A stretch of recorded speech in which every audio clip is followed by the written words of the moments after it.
This is Paul from the Kiteboarder magazine. I'm going to tell you guys a little bit about the Flexifoil Hadlow ID. We were able to test the 10 meter down here in La Ventana, and we actually think that we're one of the first people to have this kite in North America. It's been on the market a little bit over in Europe, but not quite over here yet. It was actually overnighted to us from the UK, so we're excited to get to test this kite. Some things about this kite: it's a 4-strut medium aspect kite. 4 struts, meaning that there is no center strut. It's got a big blank space here where you're used to seeing a strut in the middle.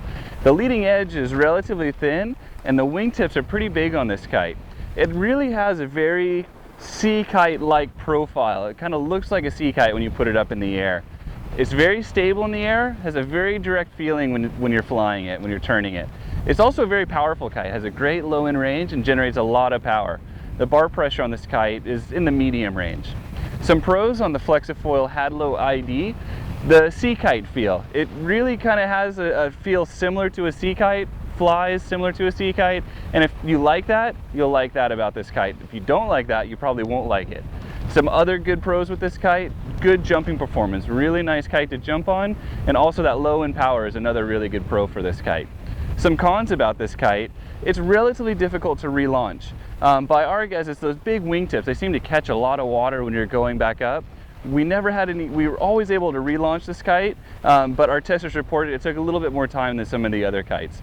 Another con about this kite: it's definitely not for everybody. It's for people that kind of like a sea kite and want that sea kite feel. Another con with this kite is a few issues with the bar system, which we're going to talk about next. So this is the bar that you use with the Flexifoil Hadlow ID.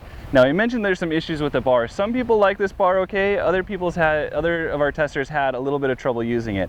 The biggest problem we found with the bar is how long the distance is here from where your harness hooks onto to the bar. It's very long, and this makes it tough for people with short arms to use. People with long arms can use it okay, but if you don't want this much space between your harness hook and the bar, you're going to have trouble using this bar. Another issue, also mainly for people with short arms, is the power depower strap.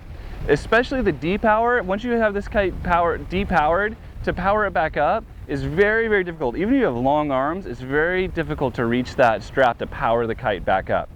The bar features a really small diameter, push-away quick release, below the bar swivel, and below the bar leash attachment. Another comment about this bar that we got from our testers was this grip might be just a little bit too aggressive. Some people, after riding this kite for a while, were reporting that this just felt a little too aggressive on their hands.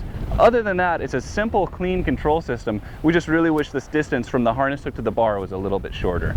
So that's the 2012 Flexifoil Hadlow ID. Of our testers that rode this kite down here in La Ventana, 3 out of 4 would recommend it to a friend. That's just our brief overview of the kite. If you want to read more, go to thekiteboarder.com.